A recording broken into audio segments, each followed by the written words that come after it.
এদিকে এসো দুর্গা।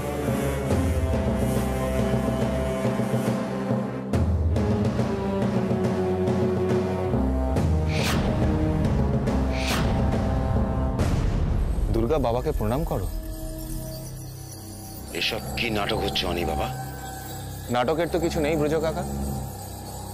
বাবা যখন শর্ত দিয়েছিল তখন তুমি ছিলে ওখানে। যা বলেছো সেটাই আমি করেছি, আর সেটার জন্য এর থেকে ভালো বুদ্ধি আর আমার মাথায় কিচ্ছু এলো না।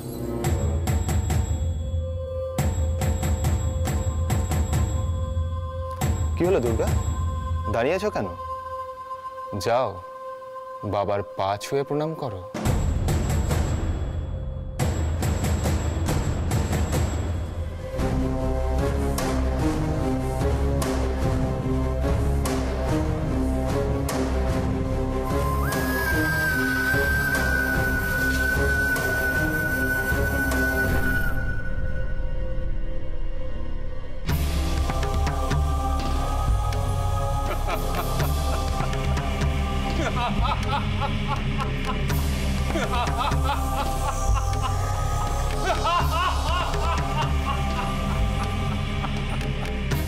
দুর্গতি নাশিনী দেবী দুর্গা, আসতে হলো তাহলে আমার কাছে।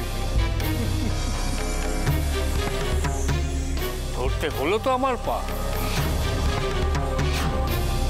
এবার বুঝতে পারছো তো মেয়েদের আমি কোন জায়গায় রাখি? আর 5টা মেয়ের মতো তোমারও জায়গা হচ্ছে এইখানে, আমার পায়ের নিচে। সেটা বুঝেছি বলেই তো বাইরে থেকে ঢিল না ছুঁড়ে ঘরে ঢুকে এবার গোড়া থেকে উপড়ে ফেলে দিতে এসেছি।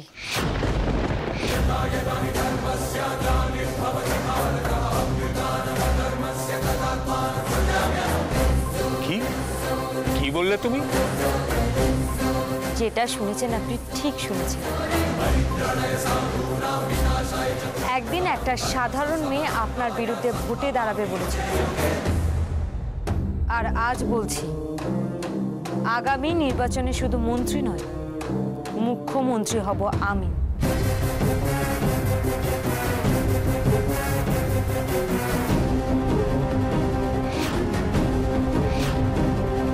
তবে কথাটা আজ আর সেই সাধারণ মেয়ে নয়, এটা এই সূর্য তরুণের ছোট বোন দুর্গার প্রতিজ্ঞা।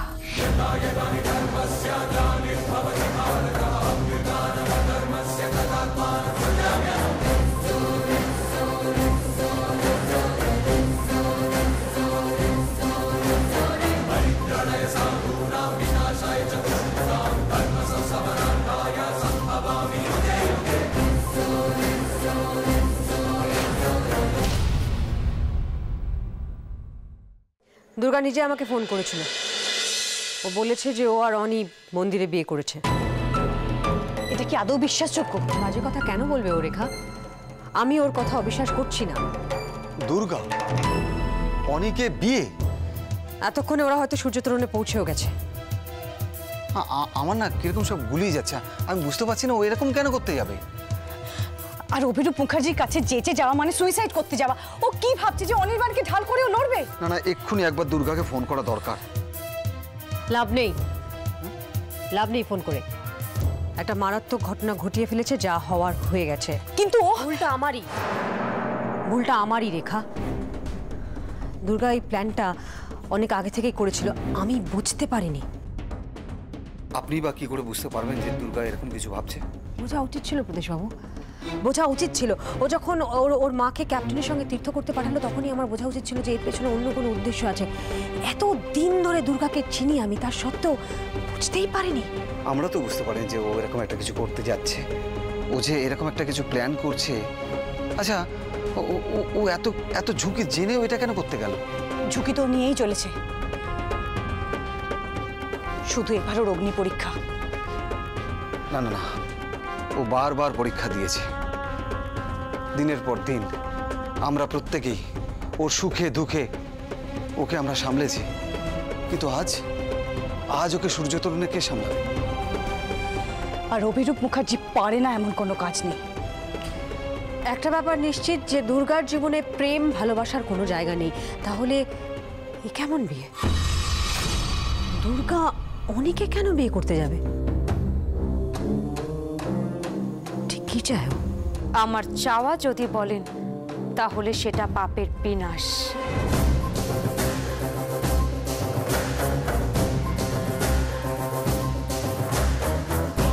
আশীর্বাদ করুন আমার সেই ইচ্ছেটুকু যেন পূরণ হয়। কোর্টে দাঁড়ানোর প্র্যাকটিস তো ভালোই করেছো দেখছি, নিজের ক্যাম্পেইনটাও বেশ জমিয়ে করতে পারো। ওদের এখানে এভাবে দাঁড় করিয়ে কথা বলছো কেন গো? ওরা আগে ভেতরে আসুক, কিছু নিয়ম কানুন আছে তো। যা হয়েছে যথেষ্ট হয়েছে, তোকে যখন পড়েছে তখন তোকে চলতে হবে আমার নিয়মে। বাবা বাবা আমি ওসব ওকে পরে বুঝিয়ে বলে দেবো। না না, পরে বলার কিছু নেই, এখনই ওকে সবটা বুঝিয়ে দিতে হবে। দাদা, পরিষ্কার করে দিলেই যে মেনে চলবে এত ভালো মেয়ে কি ও?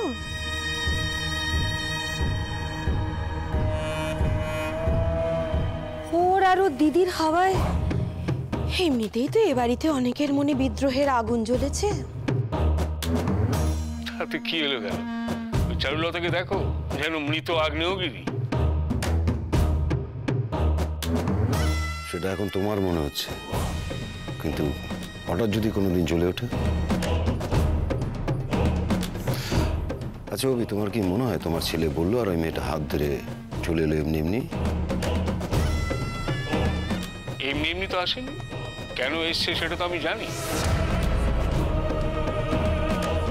দেবী দুর্গা এসছেন এই সূর্য তোরণের অন্ধকার দূর করতে। কথায় কথায় এটাই তো বুঝিয়ে দিল। তবে ব্যাপারটা খুব একটা সহজ হবে না দুর্গা। তুমি যা ভেবেই এসে থাকো না কেন, সেটা যে কত বড় ভুল সেটা হাড়ে হাড়ে টের পাবে। মনে রেখো, এটা আমার বাড়ি।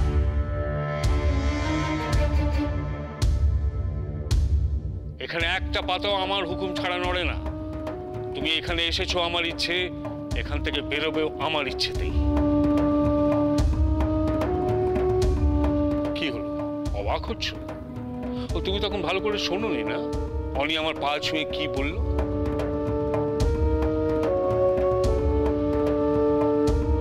তার মানে আপনি সব প্ল্যান করে? আমি কিছু করিনি, যা করার করেছে অনি।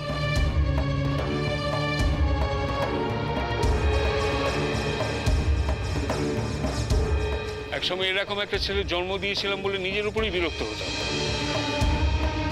তো আজ আমার গর্ব হচ্ছে, ও যে এইভাবে মেয়েটাকে নিয়ে এখানে এসে ফেলবে আমি ভাবতে পারিনি। সাবাস বেটা, আজ আমি গর্ব করে বলতে পারি যে ও আমার ছেলে। শুধু আমাকে দেওয়া কথা রাখতেই মেয়েটাকে নিয়ে এসছে। তার মানে বাবা, ওকে এ বাড়িতে বরণ করে তোলার কারণ? ওকে হাতের মুঠোয় আনা।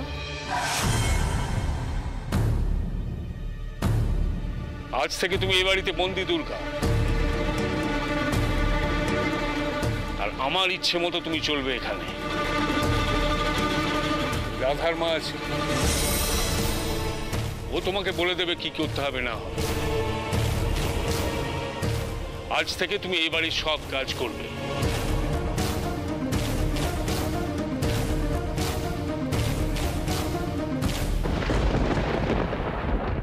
बिन जी ना पाऊंगा सचमुच मर ही जाऊंगा। দুর্গা অনিকে ধরে এই সূর্য তরণে ঢুকে ভাবছে একটা বড় দাও মেরেছে।